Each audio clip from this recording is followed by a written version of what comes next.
Coming up on this week's travel show, I go way back in time here in Turkey. Join me as I go underground to explore a vast hidden city. Wow. And get to see some amazing meditation in motion up close.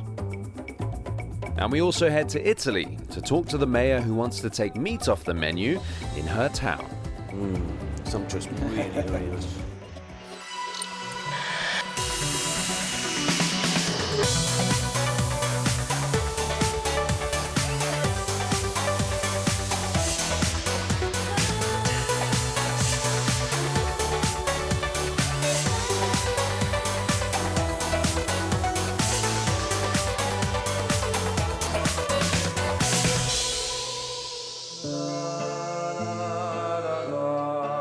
Now, Italy is a country perhaps best known for its history and its food, and the Piedmont region sees itself as the nation's home of gastronomy.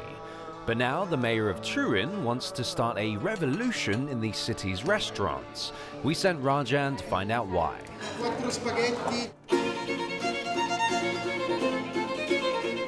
Some historical cities never lose their grandeur, even in midwinter. The elegant royal city of Turin, and yes, those really are the Alps behind me. Now, this city is famous for its cars, its cuisine, and its role in the creation of the Italian nation. But now it's staking a claim as being the capital of vegetarianism. That's the dream of Turin's new mayor, the 31-year-old Chiara Appendino, who swept into power last summer on an anti-establishment ticket. Food is not just a matter of eating, it's a matter of having knowledge on what you eat, how you eat it, where you eat it, and also about the story of what you're eating. So it's a matter of health, it's a matter of respecting the environment. So when we talk about vegetarianism, we're talking about what it means to have a food policy and what it means to having knowledge of what you're eating. Are you a vegetarian? No, I'm not. Among the proposals are a vegetarian map for tourists, one meat-free day a week, and teaching children about animal welfare and ecology. But this is the land of vitello tonato, veal with tuna sauce, brassata al barolo, beef braised in local wine, spaghetti bolognese and beef steak. So how will the mayor's plans go down in a city that's not just blue-blooded in its history, but traditionally red-blooded with its cuisine? In surveys, 10% of Italians regard themselves as veggie and only 1% vegan. This is Porta Palazzo, the largest open market in Europe. And if you want to get a sense of how much people in this city love their food, just look around here. This may be an industrial town, but Turin also is surrounded by really good soil for vegetables and fruit. It just goes on forever. Just stall after stall after stall of vegetables and fruit. I think that the tradition of Italian cooking, and especially the Turin cooking, is not vegetarian, so it's a good thing to eat vegetables, but not only vegetables, also meat is important.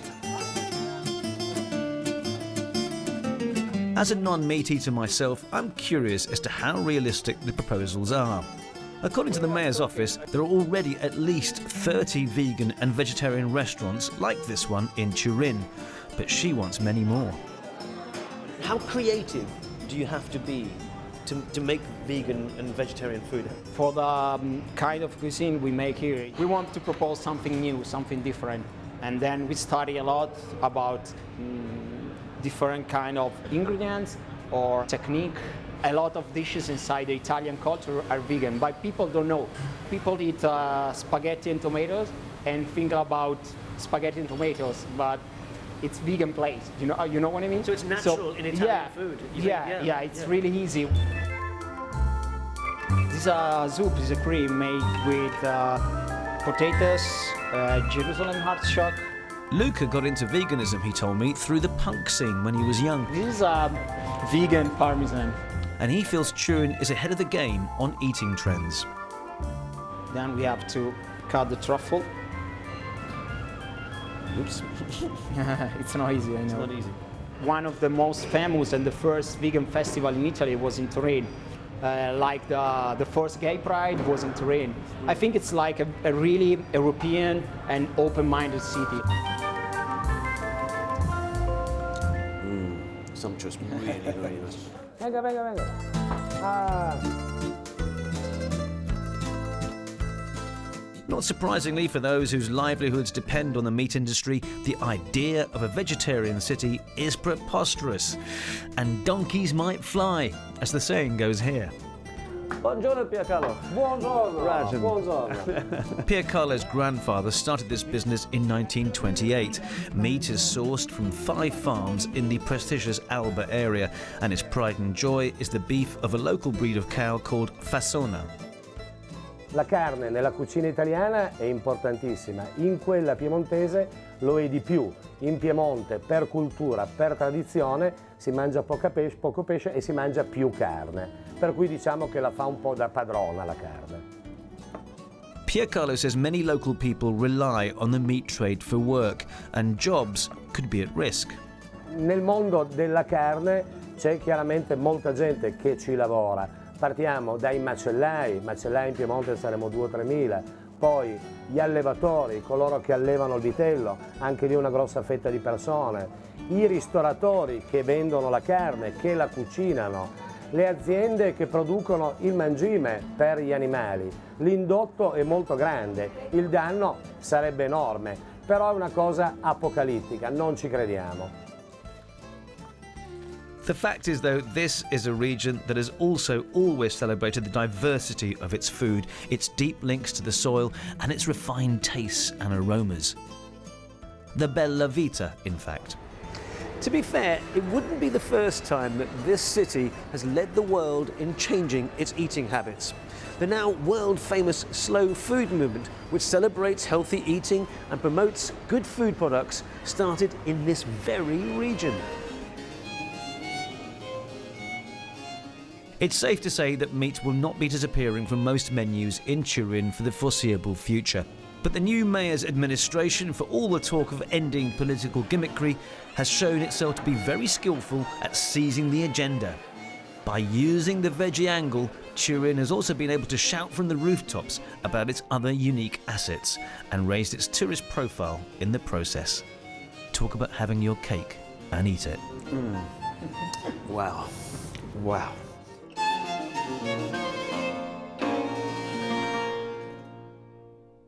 Still to come on this week's travel show.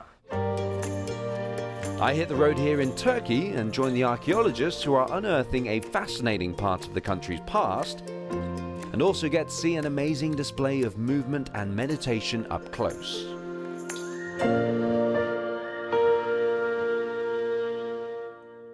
The Travel Show, your essential guide wherever you're heading. Now, Turkey is a country maybe best known to travelers for its sun and sea holidays, but as a bridge between Europe and Asia, the country also has a fascinating history, as I'm about to discover. I'm traveling to the center of the country, Nevşehir in Cappadocia. Millions of years ago, the region was covered in volcanic ash, which hardened over time to form this dreamlike landscape. For centuries, settlers have tunneled into the rock to create over 200 underground cities and villages. So many that the area is recognized as a World Heritage Site. Good morning, Semi. Good morning, Henry. But I'm here to see a recent discovery that might top the others. In the heart of the town, among the modern houses and office buildings, workers made a startling find as they cleared a hillside for redevelopment. The largest underground city of its kind.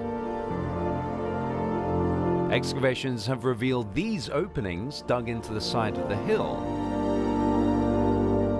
Experts estimate the caves could extend over 450,000 square meters.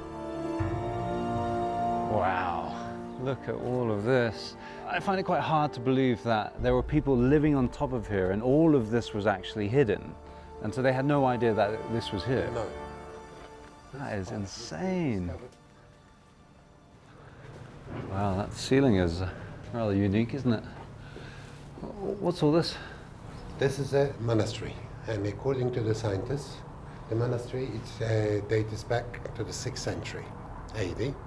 It's not in the best of conditions, but you can definitely see that outline, that cross there. And this region was very important for the early Christians. So do you find that some people are surprised to hear that Turkey has had such a Christian history? Most of the visitors which comes to Turkey as a tourist, yes. Because Turkey is a single country on earth which has got the function of a bridge which is connecting two continents together. Asia to Europe, Europe to Asia.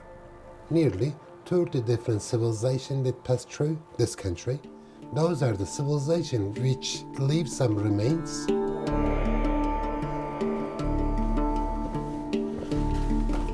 It's thought Christian settlers used these caves 1,500 years ago. The winding tunnels and hidden openings offered protection from attacking armies. Starting of the early Christian period, the enemies was Roman Empire. After 6th, 7th century, the enemies was Arab, Persians, and while they was attacking very often, and how they could fight against the professional soldiers.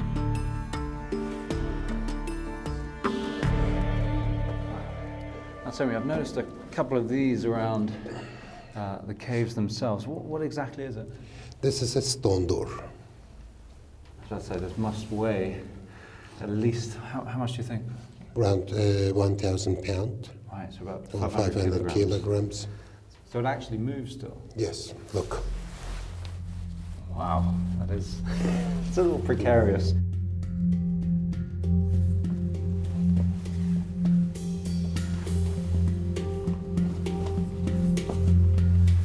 It's a little bit steep, isn't it?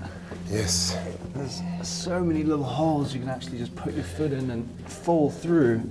But what's this area, what was it used for? I mean, this section has been used as a burial places, tombs, or family burial chambers. The caves weren't simply used for hiding. As well as burials, archaeologists believe the network was used to store produce and transport goods. Now these particular tunnels are a bit of a tight squeeze, and that's because they're a part of the underground water system. Now they think that it stretches for about 12 kilometers, but at the moment they've only uncovered about 500 meters of it. And it's definitely not recommended if you're a little bit claustrophobic. Luckily I'm not.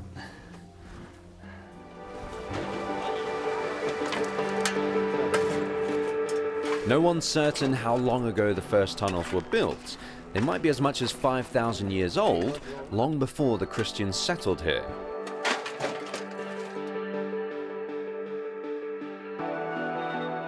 Only a small portion of the network has been excavated so far, and experts hope there are plenty more discoveries waiting to be unearthed. Wow, look at that. I've actually heard of this spot because all the archaeologists are very excited about this, aren't they? This is a church, underground cave church, where the frescoes are dating back to the 12th century. Now you kind of actually noticed that these ones are pretty well kept, but a lot of them have kind of disintegrated away. Some have fallen away from the actual ceiling. Probably when we get to the other section of the church, over there the paintings will be much better preserved, or which are under the soil will be much better preserved than those ones. So this is going to take quite a long while because you need the specialists who will take care in removing the dirt and hopefully finding some more frescoes.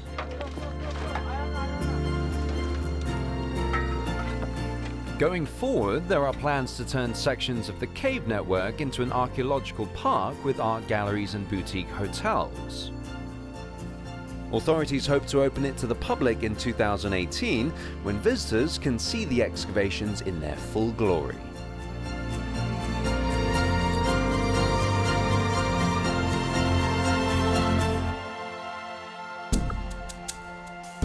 Now I'm leaving that dig at Nevsi here behind and heading westwards towards the city of Konya. Like many places in Turkey, it's seen civilizations come and go, from the Romans to the Persians, but perhaps what it's best known for was being the home of a man who's often referred to as the Islamic Shakespeare. Balzai, Balzai, Haranch Hasti, Balzai. Come again, whoever you are, come. Heathen, fire worshipper, or idolatrous, come. The words of a 13th century religious scholar, mystic and poet called Mevlana Rumi, whose work has been studied and venerated for centuries in the East and become increasingly popular in the West.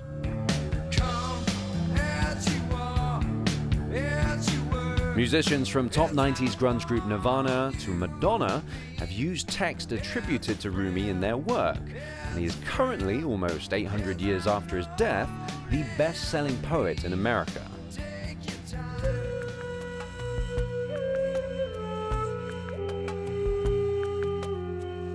The son of a religious scholar, Rumi spent much of his childhood traveling throughout the Islamic world before finally making his home here in Konya, in central Anatolia. He became well known not only for his interpretation of Quranic verse, but also the honesty and humor in his writing, and his clear sense of morality, leaving behind countless poems that still resonate today. And now many people come here to Konya to see where the man, who's often referred to as the Islamic Shakespeare, is buried, and to learn more about his work and his teachings. I've been incredibly lucky as a direct descendant of the great man himself has agreed to meet up for a chat.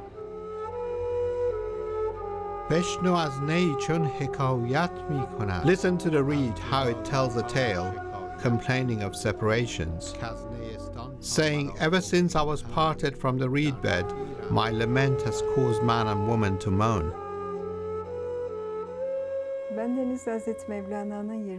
I am the 22nd generation descendant from Mevlana, and when I was born, my siblings and I were taught that we had been passed a very special gift to protect.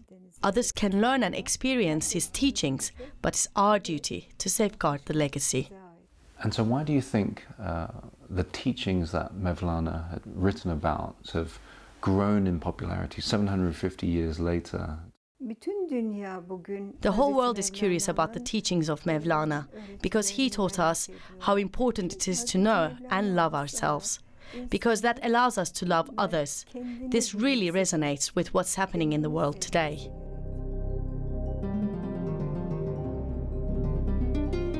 As a Sufi, Rumi was a member of a group of devout Muslims who focused on nurturing their own and others' spiritual dimension, whatever their religion. A whole tourist industry has sprung up around Rumi in Konya, and every year hundreds of thousands of people also come here to study Sufism. Perhaps best known of all Sufi traditions are the world-famous dancers or dervishes, who whirl in a trance-like state to release untapped energy and make a divine connection. Now this is a very special place indeed. This is where they make the sika, which is a traditional hat worn by the Sufi. Now they've used the same technique for hundreds of years, and it's all handmade.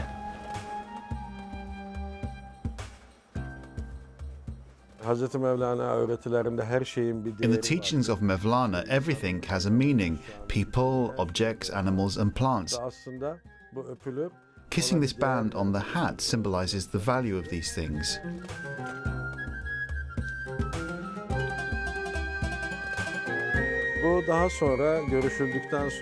So you put the sika on your head like this, and the ribbon comes down to your heart. The green band symbolizes knowledge, and you can think of this like a channel, which means all knowledge should lead to the heart and to love. If knowledge doesn't reach the heart, then it's worthless. And although whirling dervishes perform for tourists in many parts of the Islamic world, here at the Mevlana Rumi Center, I'm told that I'll see something far more authentic and purely devotional. Now, I hear that they put on this performance every Saturday night, so I'm really looking forward to watching this.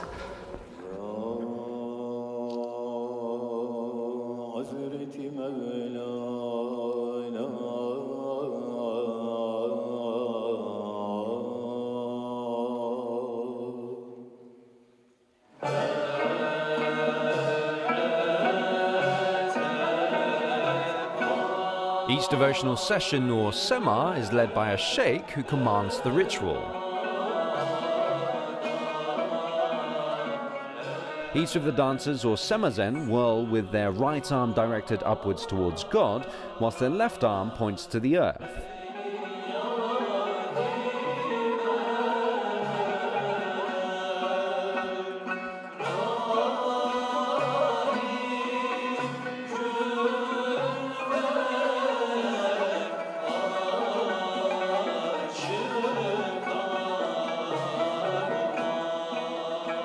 Through this unique act of motion and meditation, Sufi believe that they can reach the source of all perfection, known as Kamal.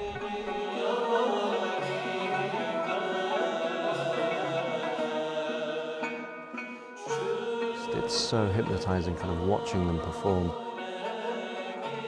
I can only imagine how they actually feel doing it and listening and hearing the scriptures. It's almost as if they get into a bit of a trance, but I can definitely say that was pretty amazing.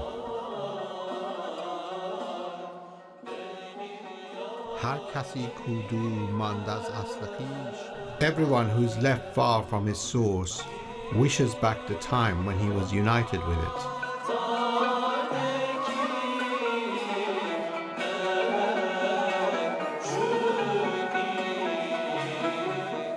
Well, I'm afraid that's all the time we have for this week, but coming up next week. I head to Brunei to explore the world's largest floating town, and Ali gets a chance to play his very first set as he asks why so many London clubs have closed down in recent years. I'm mixing! Catch that if you can, but for me, Henry Golding, and the rest of the travel show team here in Turkey, it's goodbye.